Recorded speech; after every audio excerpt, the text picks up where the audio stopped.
Hi, everyone. Welcome to episode 6 of Atypical Art Podcast. My name's Christy, and I am here today with Bella Robinson. Hi. Hi, Bella. Thank you so much for having me today. So if you just want to give yourself a little introduction, then we'll get started with the questions. Hi, I'm Bella Robinson. I'm 23 years old. I'm an actor, writer, and filmmaker, and a few other things. And my home base is New York City, but obviously because of the circumstances, I'm here in my hometown in Maine in the middle of the forest. So. Oh my God. That's so funny. Well, when did you get started into acting and filmmaking? So actually, it's kind of interesting. It was sort of not by accident, but it was, I started acting when I was 10, so I was pretty young, and I stopped acting for a little while, and my family's moved around throughout my life, so eventually when we settled in Maine when I was in 6th grade, I started getting into, we were given this white MacBook, the old Apple computer, and for school, which is so funny. And I started recording things on my webcam with my best friend. So you can imagine the quality of those videos. But it was, and I just got obsessed basically. And I just was recording films all of the time on that. And then eventually I got a camera, which I still have now, the same one. And I just have never stopped really. And then in high school, I took it a little bit more seriously. I started doing theater again, and then just got into things that were outside of theater, like film, which had been in my life for the longest time, but I had never considered doing it myself until later. And then it was actually the Hunger Games film, and it was this specific 10-second scene in that movie where Katniss is stung on the neck by the tracker jacker, and she grabs her neck for a second. And I said, well, I was like, I want to do that for some reason. And so it's so funny. Because right? when I was watching your film, Her, Yeah. I was like, I don't know if she even read the Hunger Games, but I get some Katniss Evergreen vibes here. That makes me so happy. So funny. Yeah. So that film had a profound effect on my decision. And then I was basically I got more into film, and then that's really where I've solidified my love for acting and all of that. Awesome. And so, yeah, but basically it's kind of come from all over the place. Yeah, that's great. So you've done film and acting. Are there other jobs that you've done like in production? Yeah, so actually, my experience in college was pretty interesting in that realm. I didn't have very many opportunities to do a lot of the extra production work. I was on a run crew for one of our theater productions, which was really interesting because we got to do tons of different jobs. I got to work with a headset on the belay system on the side of the stage, which was really cool. fun. But I mostly stuck to acting in school, and yeah, so it was an interesting experience. But I would love to just stick my hands in everything now. Yeah. And when I was in high school, I did a lot in theater, and my favorite part was because we were so small, we kind of all had to, depending on who got the leads and who was directing, we kind of all had to figure it out. And my tech and design class was my all-time favorite. I learned so much in that class, from like special effects makeup to set designing, costume designing, and I'm like a super organized person, so I got to read through the whole costume area, like all that kind of stuff. It's incredible. But I think that learning all of the other aspects, even if you just have friends that tell you about it or whatever, gives you such a better view on how everything needs to run together as an actor. Totally. So tell me, let's see, I have so many questions I want to ask. You have great questions. I'm so excited. Let's see. What was your proudest role like in your younger years, like in acting? Like what was a really fun one for you? Um, well, I think the first role I ever had when I was 10 was it was in this show called Camp Chaos. Okay. And I was a camper, so I was sort of like a minor ensemble member. And I loved it, and I loved being in the theater, but I couldn't grasp the deeper qualities of acting. Obviously, I didn't really understand what was happening. And I remember we were at this rehearsal, and this is so funny to me now, but we were rehearsing, and the director was like, at that time I was called Elizabeth, and he was like, Elizabeth, can you give me some more, you're frustrated about this situation and blah, blah, blah. And I was like, okay. I was like, how am I going to do that? And so I was like, okay.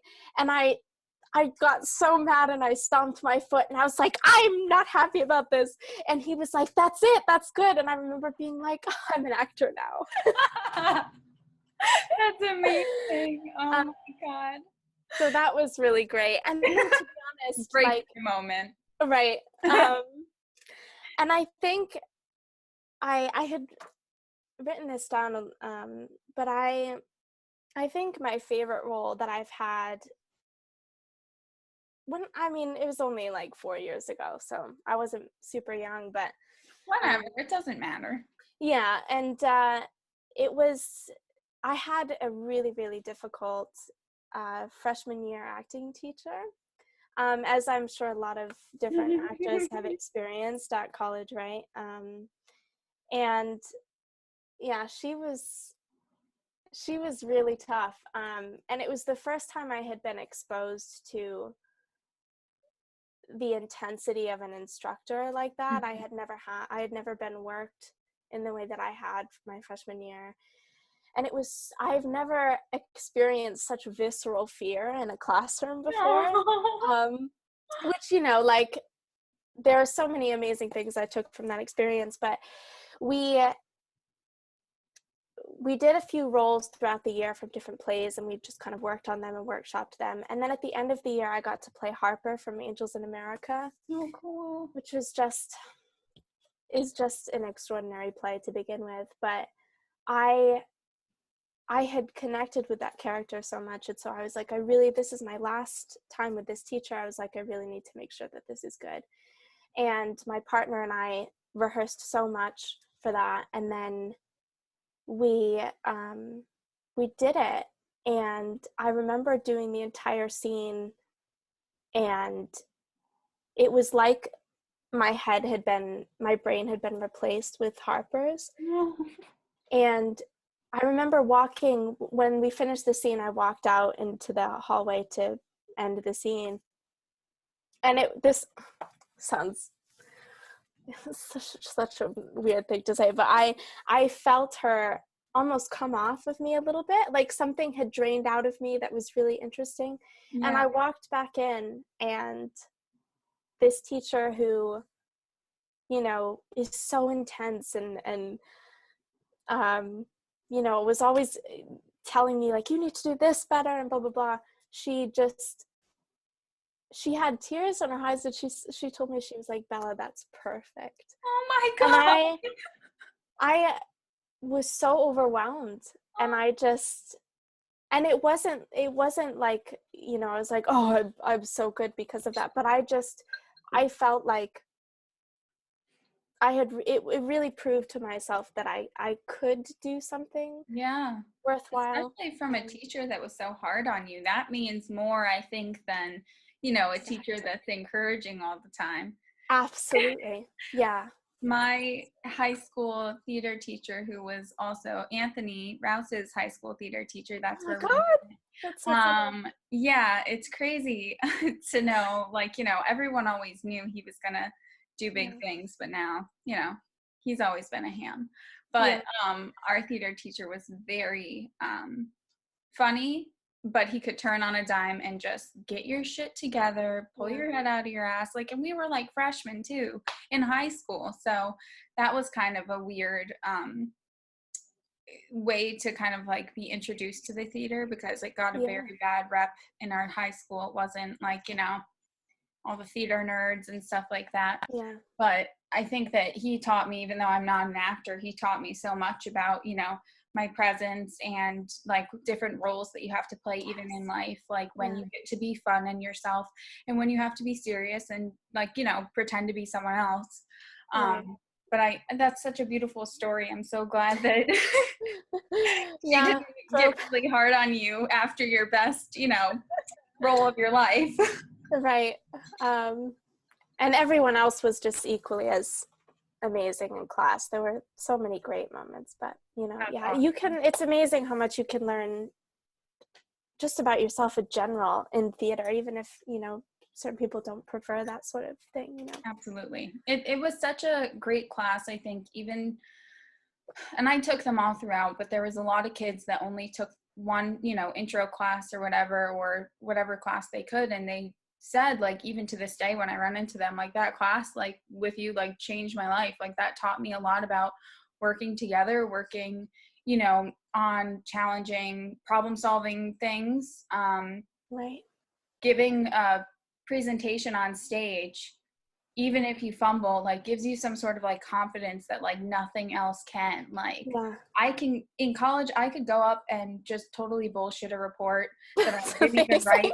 And I was just like, Like, hey, oh, look at this power I have. I would kill it at the mock interviews, like no matter, like, and I Oh, give myself geez. different personalities and stuff, just like showing off. That is a skill, though. Oh my God, the mock trial. That's Oh my amazing. God. And I was a business major, so we had to do a ton of them. And Oh God, that's it got crazy. really boring after a while. Yeah. Um, so what you talked a little bit about your roles and that one when you were 10, but what inspired you growing up? Like, what kind of kept you going, or where did you look for inspiration when you were a kid? And then we'll lead into that as you get older. Yeah, so I'm sure a lot of people have this experience, but I never realized how much my childhood would affect who I am today in Yeah. good ways and bad. Yeah. And I was thinking about this recently that it was pretty not obvious, but it was pretty much there from the very beginning. My dad was introduced me to movies when I was really young, and so imagination has always just been there in my life. And my favorite thing to do when I was younger would be to force my brother to play Princess Ice and Prince Fire with him, and we would just sit at the top of the stairs, and I'd be like, you just need to sit here now. And um, and so just sort of playing pretend all of the time. And I remember I was obsessed with fairies, and we used to go to this island that was near my home here, where they would build all these fairy houses everywhere. And I just thought it was the coolest thing ever. And my dad used to put like these little crystals in the garden that I would go and look for. Oh my God, that's so cute. Yeah, and so it was like, I guess that I'm really grateful and really lucky that both my parents really and still nurture, the creativity and imagination and stuff like that. And is that a little My kitty? cat. Oh, Honey. you're so beautiful. She's like, I want to be in it. Oh, she's so cute. Um, and then, to be honest, as I was saying earlier, I started making movies with my best friend. Shout out to Jillian. Hey. And we would go, and this was when everyone was obsessed with Twilight, and where I actually got that nickname. Ella? And hi, baby. um, and I remember this was like not too long ago. I was like 16 or 17 or something. We used to play in the woods and just pretend for hours and hours and not be ourselves, and just be different people and different characters. And Yeah, so it's really always movies and I think music that's and great. Imagination is like, it's so weird to think back. I work with kids a lot now. yeah. And they play pretend, and they're little babies, but they play Yeah. pretend, play princess, play dress up, play monsters, whatever. And it's like, I remember when I was little, and that's what I would do all day. And all Right. day to a kid feels like a year. And it's like, where did that come from? Like, It's almost like an otherworldly thing, I think. And it's like you magical. can remember like just it was like it was actually happening. You know what I Yeah. mean? I Um, built in my bookshelf, and I've only told like certain people this, but I used to be obsessed with like little things. So that's funny that you liked little fairy houses, yeah. because I loved the little intricate buildings and like little pieces of furniture. Like if there was like a little oven and it could move, but I couldn't buy all of them. I was a little kid. I didn't have any Yeah. money. And so Right. I built in this bookshelf that was supposed to be used for books. I built this like city that was like made out of like kind of like garbage, almost like boxes for produce. And like I built all these little things for this penguin family I had. And I would play with it for hours. I'd get grounded for like doing dumb shit as a kid.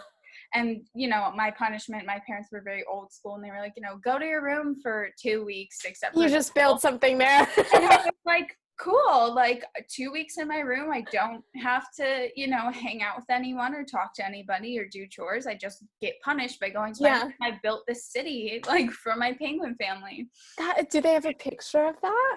I don't know. That's I so amazing. I'll have to try to dig one up and show everybody at some point. But just, I was occupied with that forever. Like, Yeah.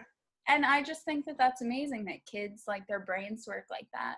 Oh, it's Now it's I'm like, what occupies me for hours without me getting bored? I Like, know. See that yeah, I've been thinking about that a lot recently. Yeah. It's interesting. especially now being home all the time. I do love doing like different projects. I've recently like done some home improvement stuff, started this podcast. Which I love, by the way. I was looking at those. Thank you. My So face. gorgeous. Absolutely gorgeous. My face up there, my face up there, it's all over. Oh, I love that. um but as a kid, yeah, just like, and nobody wants to play pretend anymore. I don't even know what I would do. It's like some switch that turns on at some point, probably in Yeah. middle school, where it's not cool, or maybe Yeah. high school. Because when I was in middle school, we used to make movies too, and they were horrible. I hope they're not on YouTube anymore. Like for classes and stuff. Yeah. I forced my brother to do a parody of The Godfather, and he had like a chicken, and they had to fight a bull. Like, it was just wild. Shout out to That's my brother Charlie. amazing. uh, But it's true. It's true. I mean, I guess that's why I like acting, is because it's, I'm not going to say I don't do it, but to like go out in the woods and pretend. yeah, especially the woods. I feel like, was that where, did you film her at your parents' house? Oh yeah, right behind. I Amazing. almost film all my movies here, which is funny. But Amazing. it's inspiring. It's like, Yes. you know. My parents live out in the woods. Hmm. It's not too far from Albany, from where I live, but it's far enough that it's like a totally different space. And when we first moved there, we pretended it was haunted. There was all different kinds of trees, a creek, a wild dog pack. That was all real. But Gosh, I wish I could have been friends with you back. I know, it's the best movies. Right? Oh my God. But yeah, there's something about the woods too, and maybe that's just me because I grew up like wanting to live in the woods, and then we moved out there in middle school, and it was just like, like, this is it. we could do anything. Yeah. But more about you. Let's talk about. We talked a little bit about your school, but where did you attend? I went to school at Marymount Manhattan College in New York. And I got a degree in a Bachelor of Arts degree in theater arts and theater performance. Awesome. What was your favorite class you took? So going back to my interesting college experience, my favorite classes were actually not the acting classes, Okay. which is a whole other thing, which would just take me forever to go into. But I experienced a lot of fear in acting. I'm a pretty sensitive, anxious person, so it was really hard for me to sorry, I'm like going off on a tangent, but No, you're totally fine. I it was really difficult for me to overcome that. So acting was more so, it was so valuable, but it was unfortunately a little bit more stressful than Yeah. I would have assumed. So my favorite classes were more so where um, there was just that stress wasn't really there, and I did take this cinema class that was amazing, and just it's just so incredible to talk about movies all the time, obviously. And Yeah. I took a medieval literature class, which is really valuable for the project I'm working on now, which is really great. That's cool. And but mainly the writing classes, I think, were my favorite. Just I had some of the best instructors I've ever had for those classes. But yeah, so That's awesome. You said you were working on a novel, right? yeah, Yeah, tell me a little about which that. is I hate using the word novel because I don't know, but It's cool. It's like the adult version of playing pretend writing. It's like yes, you get to do it, and it's a really cool thing that other people can benefit from. I had this conversation with my younger sister who's a senior, and yeah, she is just the biggest bookworm I've ever met. I thought I was in middle school because I was reading constantly, but she's much right. quicker at it. She's much more disciplined than me, and she's read like every book in the library.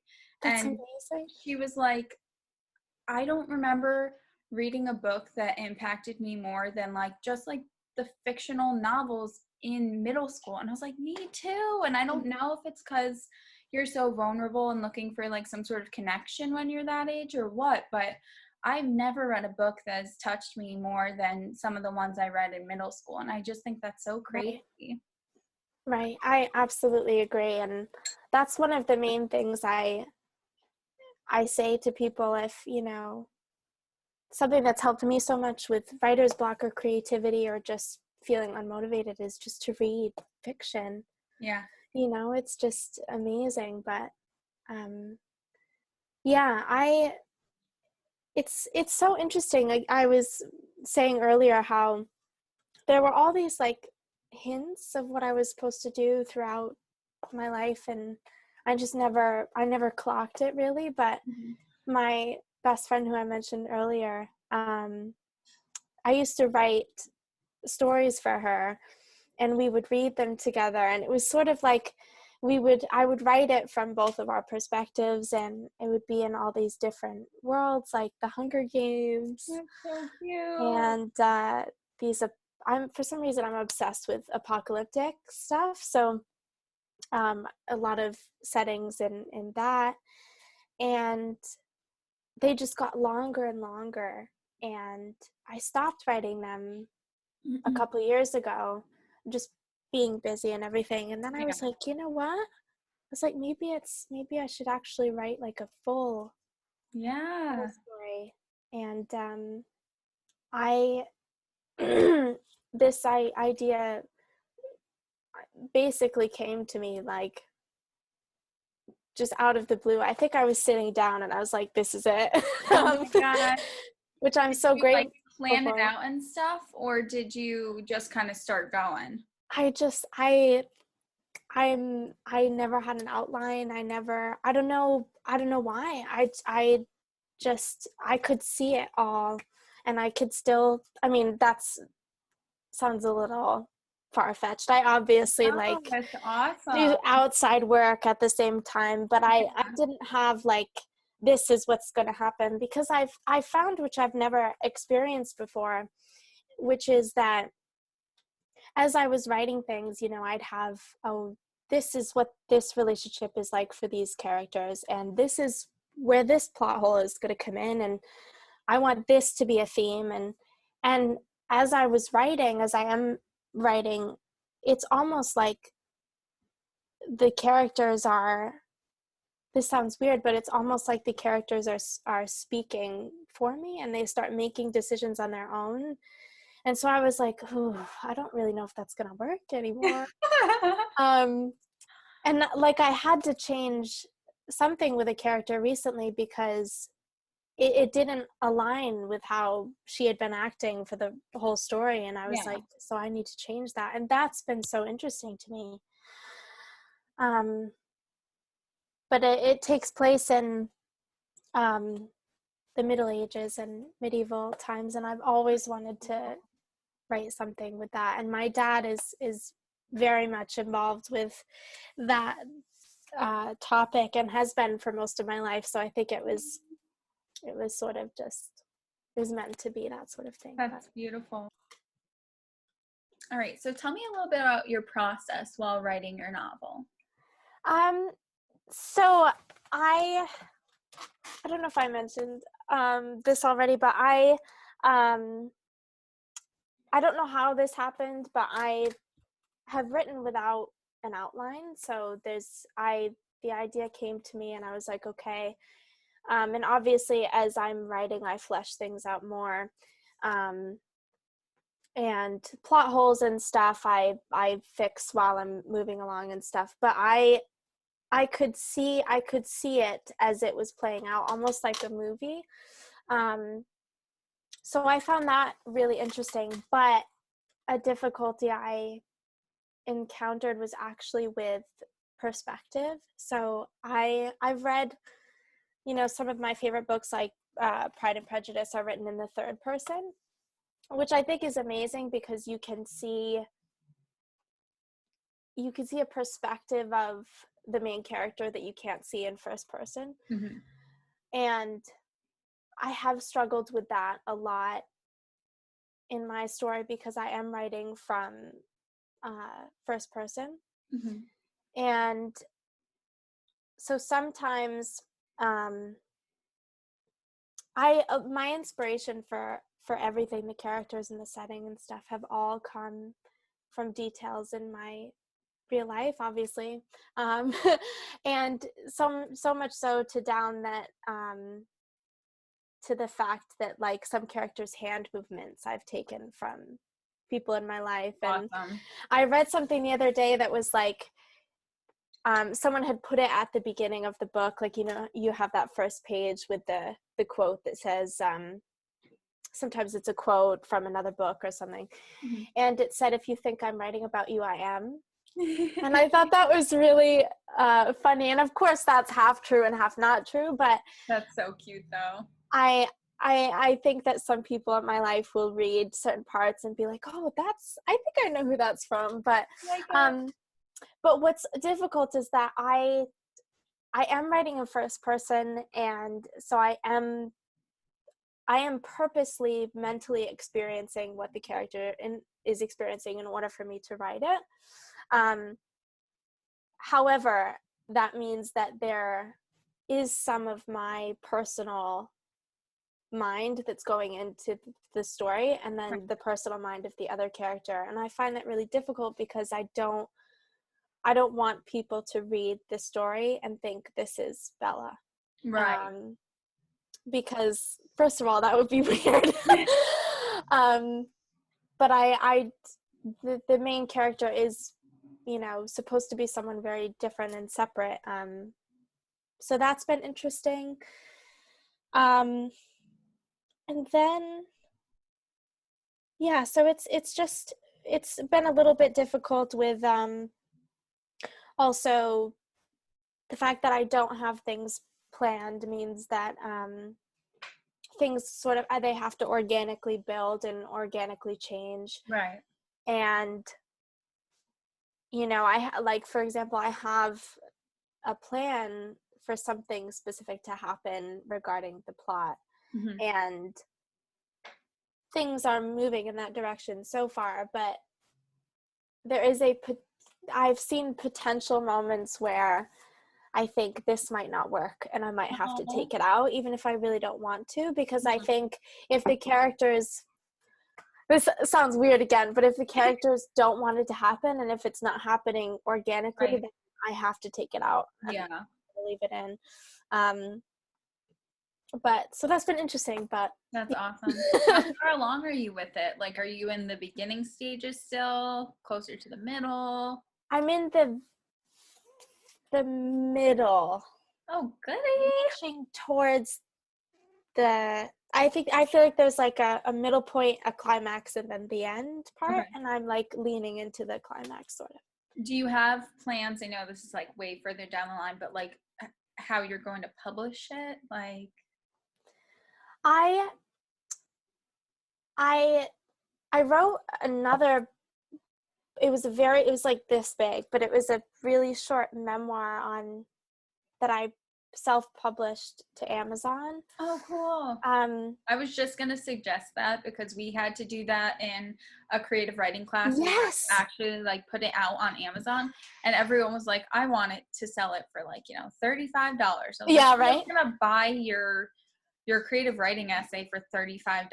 Like, Yeah. It's an amazing platform, but it's interesting. Like, I mean, it's $3 right now on Amazon, go buy it. but but like, what a great platform, because Yeah. I like created a cover and I was like, I really want to give this to people.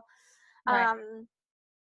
And my best friends bought it, and it was just like the most special thing. But I've considered putting this story out on there, but I may do that, and then I may just keep it to myself until I can try to get it published That would or be amazing. or I bring feel it like to there's someone. something so special about having, as much as I like Kindles and stuff like that, I think it's great for like the environment and accessibility and stuff, but like to hold a book in your hand and to like flip the pages, like there's something just so like magical about it. It's Like, unreal, yeah, love it. absolutely. But I'm super excited for you. That's like Thank such a you. big accomplishment. I can't wait till when it's out in the world so we can all read it. Thank you. But I had a lot of questions asked about your process with acting. So one of the big ones was when you're acting, like how do you like get into it? Like how do you like channel that character or whatever? Um, I think it's different for each thing that I do. It's kind of it's interesting to the effect on the environment that you're in, I found. Mm-hmm. Um, there was, I think I might have mentioned this earlier as well, but I experienced visceral fear in my acting classes back in school. And there would be so many points where I was just completely in my head. And Yeah. there was one point where we were doing Cat on a Hot Tin Roof, and it was a really intimate scene. And my director, my acting professor, was like, he would shout instructions, and you just had to do them without thinking about it. And so he was like, drink the water that he's holding, spit it on him, and then rip his shirt. And so I was like, so I just did it. I like drank that. I was like everywhere. And it was amazing because this scene it was there. Oh my God. Yeah. So it was bizarre, but I found doing things like that have helped a lot to get you out of your head, like just doing the craziest thing you can do to Right. get into it. And then I think I'm really grateful for this, but it is a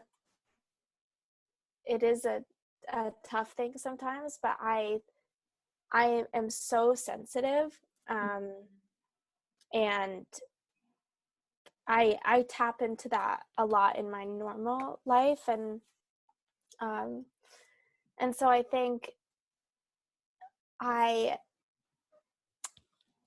it's sort of hard to explain, but there's like, I feel like there's a core that's somewhere in you and you can identify with it at certain points in your life. Mm-hmm. Certain moments that you've experienced or whatever, and it's almost like you just something is reaching its hands in and pulling these things out. Mm-hmm. And so I try to get to that place, and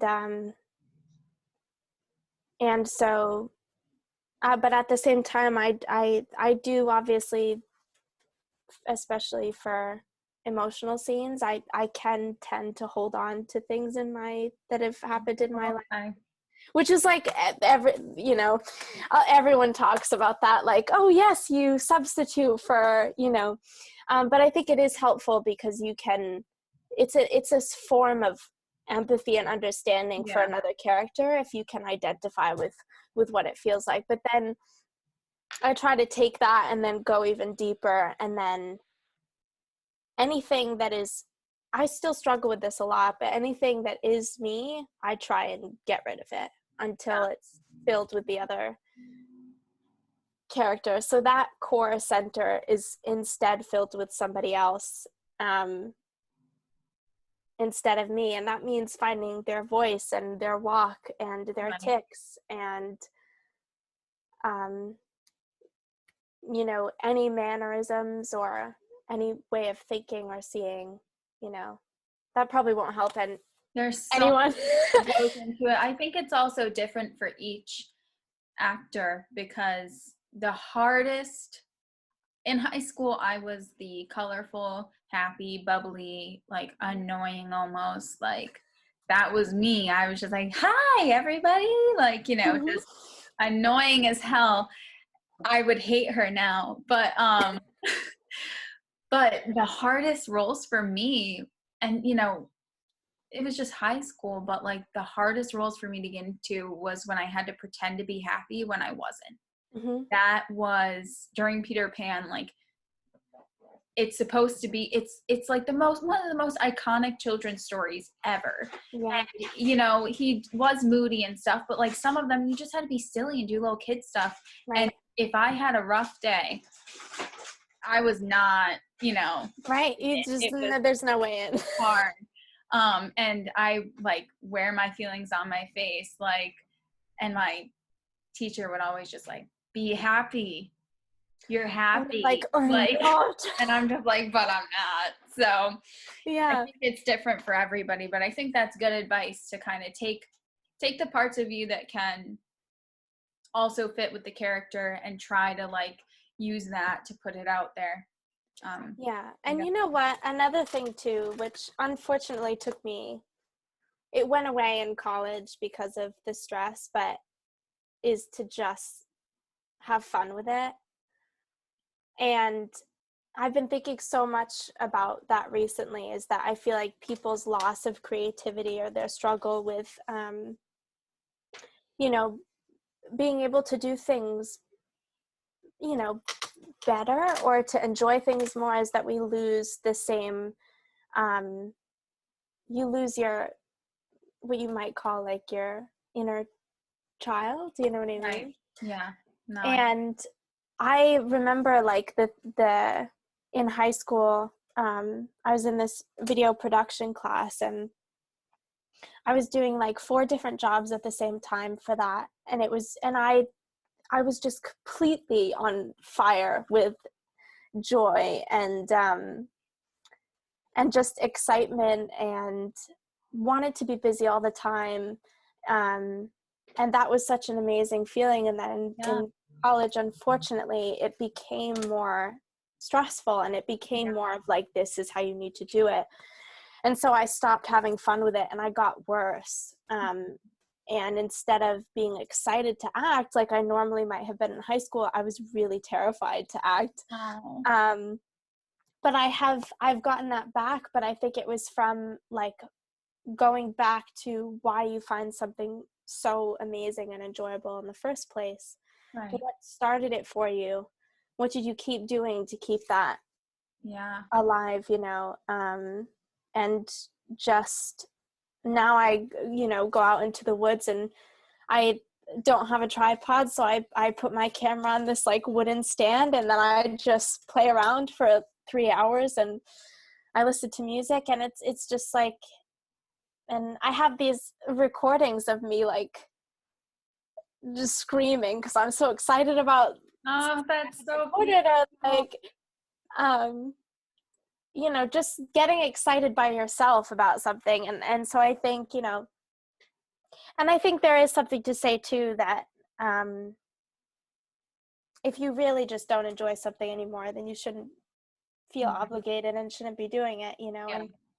and I always think like if there was a point where I was like, I just hate acting, or I really don't like it anymore, then I won't do it, Yeah. but yeah, I think it's really important to just have a blast. Finding the joy in things is like, we were talking earlier, I don't remember if it was on or off camera, about the being a kid and imagining and stuff like that. And I was just watching a movie the other night, and it was about this boy band in like the 60s or whatever, and the first time they hear their song on the radio, it's just like maybe 8 to 10 minutes of just them running down the block screaming, running into their parents' appliance stores and just screaming pure joy. And I paused it, and I looked at my boyfriend. I was like, do you even remember like a point where you felt that much like excitement and joy? And I remember like one very distinct moment of coming home. I had just gotten 2 photography jobs. I had finished a project and the critique went great. And I was driving home to my parents' house, and I just saw this like beautiful sunset like on the way home. And I just sat in my car and I just screamed. I like didn't even know what else to do. I was just so happy and excited. I was just like, and like anyone passing probably thought that I was like under like some sort of stress or something. I don't know how to express it. Like I'm a big karaoke car person. I will just sing so loud in the car, windows down, no shame. But Right? I couldn't find a song. I just needed to let it out. Yeah.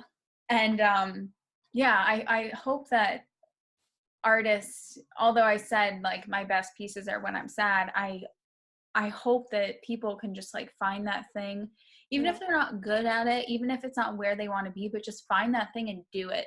Right. And make yourself happy with like, if it's doodling, if it's painting, if it's just, throwing paint on a wall, whatever. Right. But I think that's really beautiful, and that makes me happy.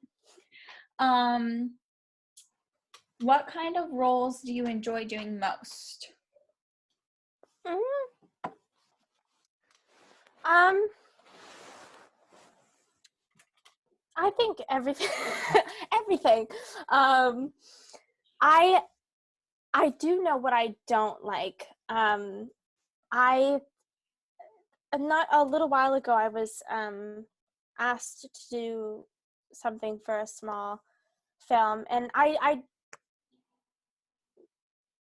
think it comes down to certain factors and everything, but the character I was supposed to play was basically the best friend. Had a boyfriend, was just the best friend, and was supportive of the main character, Oh and no. that was it. Which, No. that's great, and that can be a great role depending on how it's done, but I was just like, this is boring.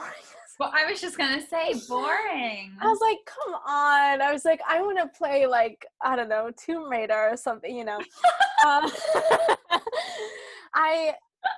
it's just, and it's so tough because obviously I haven't done that much, so like my choice in roles is very little at the moment, which is totally fine, but that's why I started to make my own things, is just because Yeah. I couldn't find anything.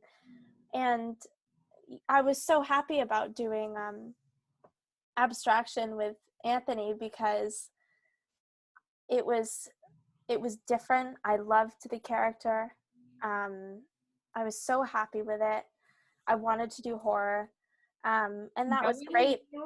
I would have never picked that. I would have absolutely, that shows how good of an actress you are because Oh no. I, sweet Bella, like I was like Like I love yeah. But see that's yes.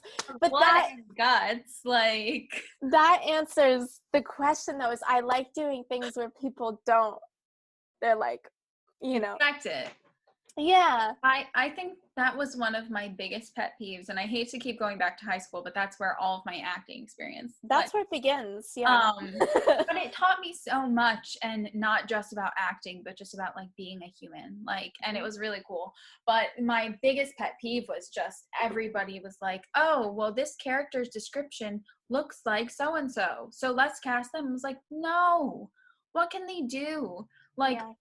and not how do they act as a person, like if they seem like bubblegummy, let's put them as like the mean stepmom or whatever, like Right. let's not typecast people. I see that so much even in like Hollywood now, and it's like I'm sick of seeing like all of these dudes that look exactly the same playing the same roles, like Right. not, I'm sure it's hard, I'm not saying it's an easy task, I'm just saying Yeah, but work with it.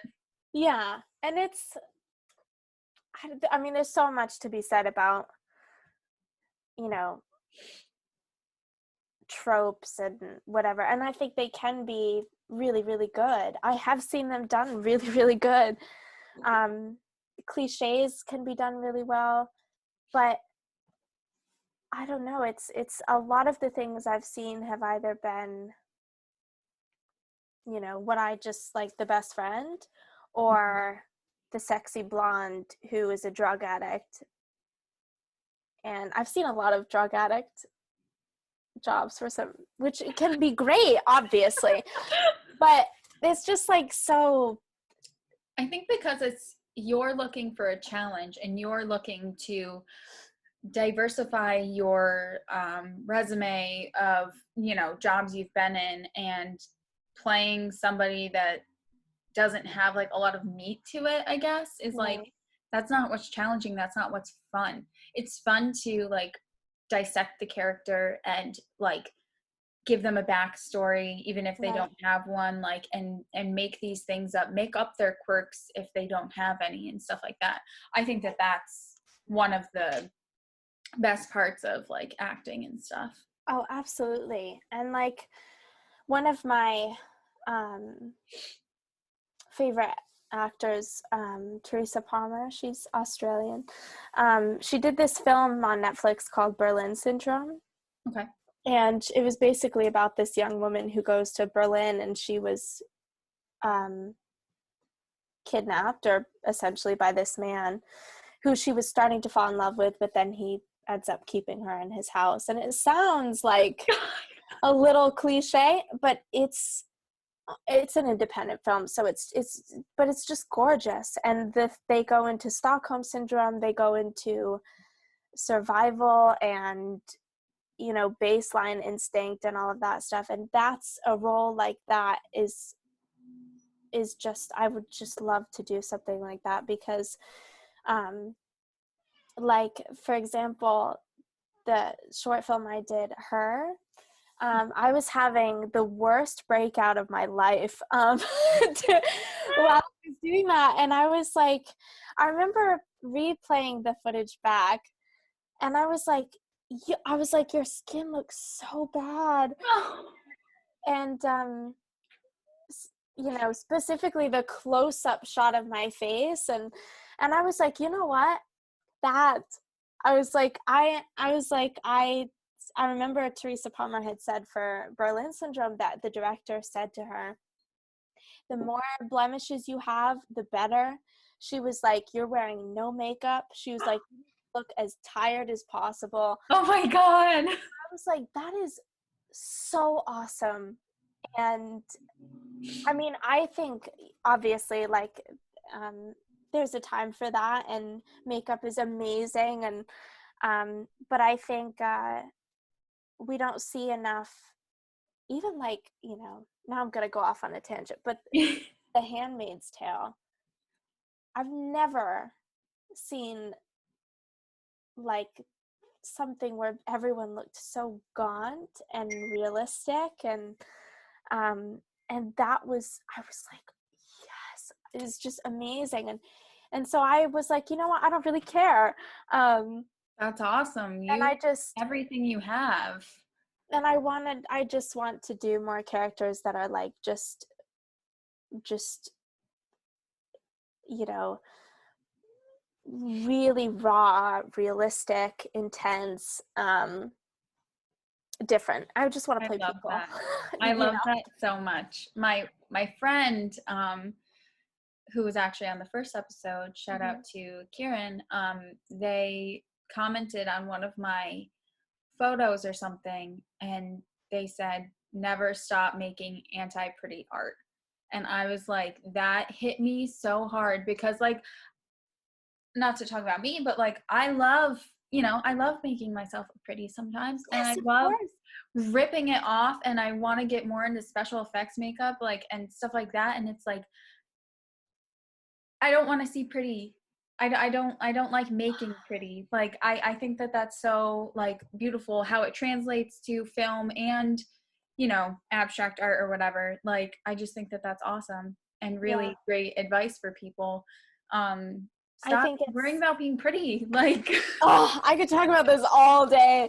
Yeah, I just one of my friends, one of my best friends the other day, we were talking about stuff like this, and she said to me, she was like, she said, Bella, I um really like that, you know, when you dress for the day or whatever, she was like, you just throw on what you want and then you leave.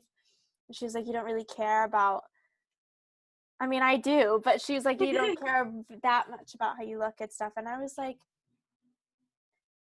that was the greatest compliment she probably could have ever given me. And not in a sense that like, oh, I'm so great, I don't need to do anything. right. You know, I struggle with skin. I have dark spots on my chin, so it, you know, it's from puberty, and uh, you know, it's just all this natural stuff that has to do with the way I look, and so that was just amazing for her to say that, because I really don't care. And I think the problem is that I think a lot of people's insecurities come from not themselves. I've always thought this for some reason, but I think that a lot of, you know, the misconceptions we have about certain beauty standards or whatever just come from society, or come Oh, absolutely. Yeah. from external factors. And not to say that, like, you know, covering up your skin is bad. I mean, it's covered up right now, you know what I mean? Right. But it's, I think worrying too much about it is really should be looked at, you know what I mean? And Absolutely.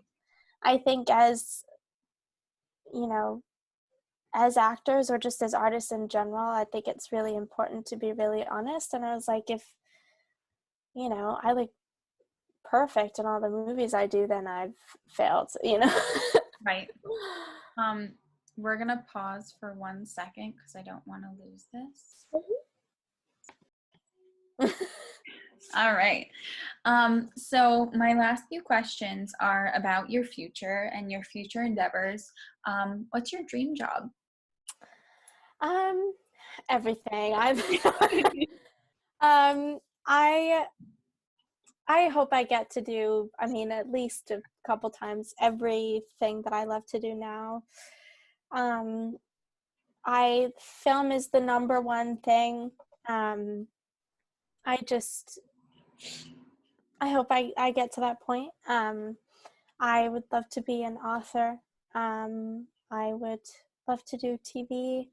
I really want to be a mother, which is, That's beautiful. yeah, so that's a really high up there as well.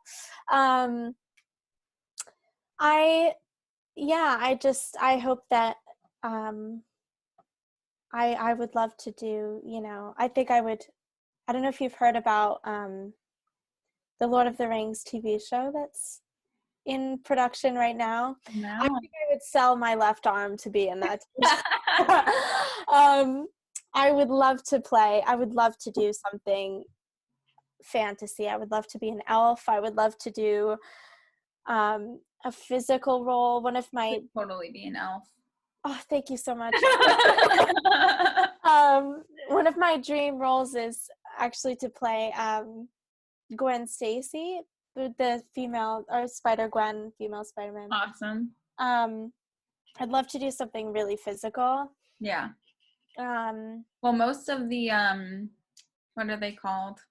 I just saw a post about this the other day. All the army in the last one, most of them were played by women with like just crazy extensive makeup, and I was like, that's maybe. it. Yeah. Could you imagine getting that makeup done to you though? Hours.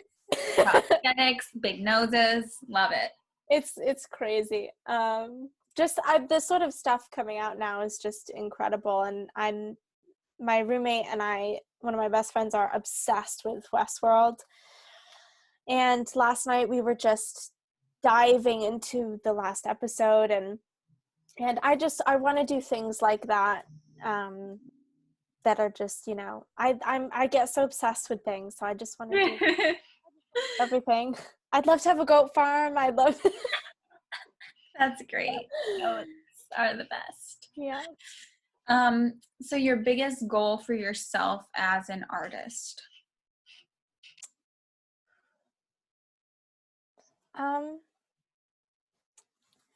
I think that I was really lucky, and I'm really grateful that I had this, but my family has always been very adamant about making sure that you're doing what you love to be doing. And my mom is the closest to me as a human being as to what I'm like, and I think she has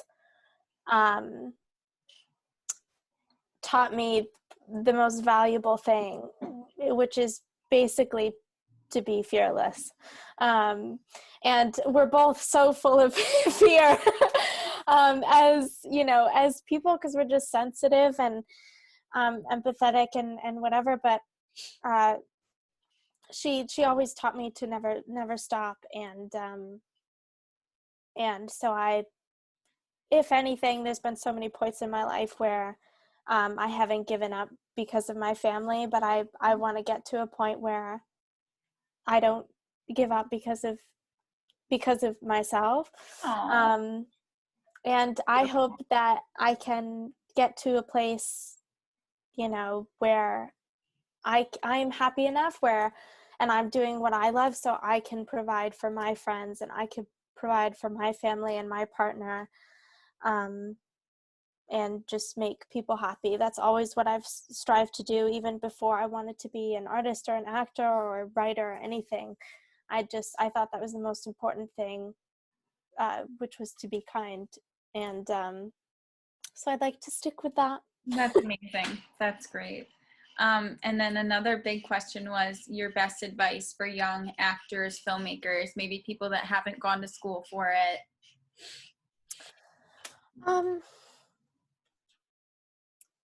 I'd say one thing that really bothers me is when these really incredible actors say, people are like, oh, how did you get into this, and who do you have to credit, and they're basically like, oh, luck. And I think that's a load of crap. Yeah. I mean, it would be ignorant of me to say that is not a factor if you believe in that sort of stuff, but Peter Dinklage, who played Tyrion in Game of Thrones, he said also that he said, I don't believe in luck because it discredits people who need to work really, really hard to get to a certain place. And all it makes younger actors think, myself included, is that if you don't have luck, then you're screwed, basically. Right. I do believe in chance, but I think that chance is what people say sometimes, which is that it's when opportunity meets hard work, and you happen to be in the right place because of that. And I think also what I was saying earlier is just have a blast and don't care what other people think. I think that's the most important lesson in life, probably, is to never care what people think. Yeah, that's beautiful. It's, you can care to an extent because obviously that's normal, but I think that if you love doing something and it makes you happy, then that's the only thing you should ever be focusing on. And if somebody else has a problem with that, then you know? I think that's great. And not putting so much pressure on yourself. Like No. you included, you are doing so much. Like you have so many different things going on, and like you're just doing it for you, and that's so beautiful. I think too many people get wrapped up with making things for shows or, you know, whatever, and it's like you don't have to do that. Like your friend could have your book on their shelf or your piece on their wall, and it makes them happy every single day seeing it. Like, and that's great, but you should be happy seeing your stuff and your work and all Right. the time you put into it and everything. That's really beautiful. Exactly. And you know, I just yeah, I think that um I don't know where I just lost my train of thought, but yes, basically just, you know, just have a blast. I still, like, I found it again. I I struggled with that really recently. I'm 23. I'm still a young person, but I was like, oh well, you're not doing this, so you know you're not gonna get there. And I was worried about being too old to have children by the time which is ridiculous. Crazy. But it was, I, you know, get so like, this is how my life has to be, Right. and this is what I need to accomplish. And you just have to learn to be okay with the fact that the actual nature of this job, or any job really in the arts, is that you'll never know what's going to happen to It's a you. process. It's It's all a a process. process, and it's just like, you just have to go with the flow and just Yeah. not expect too much of, Yes. for things to work out. And if it doesn't, then it doesn't, and that's Right. it. And And you have to just keep rolling with the punches. And it's hard being bombarded with all of these success stories and it the is so instant fame hard. of the internet and stuff. Some people, some great actors, I hate to throw Steve Carell out there, he didn't get a job acting. He became popular like more recently than not. Yeah. We've known and loved him for as long as we've been around, but like it took him a long freaking time, and he Oh could my have God. given up after, you know, the first 100 things he auditioned for, and but he Right. didn't. He kept going, and I think that that speaks volumes to people that get discouraged right out of college, me being one of them. You know, Right. oh, I'm too old to do anything, like I'm not never going to make it. Yeah. Like When did that stop, you know? a lot of Yeah. famous artists don't get famous until after they're dead. And Peter Dinklage, like, I keep going back to him because I He's great. just love Game He's of Thrones. awesome. He he didn't decide he wanted to be an actor until he was like 29. No. And even then he was paying rent with quarters, apparently, because he was so wasn't able to work. And eventually he got Game of Thrones. And like, you know, and I also don't think that there's a set level of success for any job. I don't think Right. that you're automatically the most successful because you're famous. Right.